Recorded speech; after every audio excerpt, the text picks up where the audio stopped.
Hello everyone, how are you doing? This is MD Tech here for another quick tutorial. In today's tutorial, I'm going to show you how to hopefully resolve if your Wi-Fi settings are not working on your Samsung Galaxy smartphone and you're unable to connect to Wi-Fi to make an internet connection. So we're going to be resetting our network settings, and this should hopefully be a pretty straightforward process. And without further ado, let's go ahead and jump right into it. So all you have to do is swipe up on your home screen and select the settings button. And then you want to scroll down on this page until you get to the system tile, and you want to select that.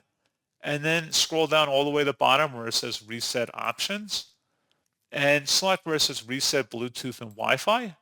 This will reset all Wi-Fi and Bluetooth settings. You cannot undo this action. Select reset, and then that's pretty much it.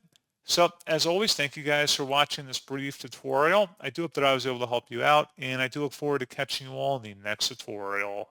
Goodbye.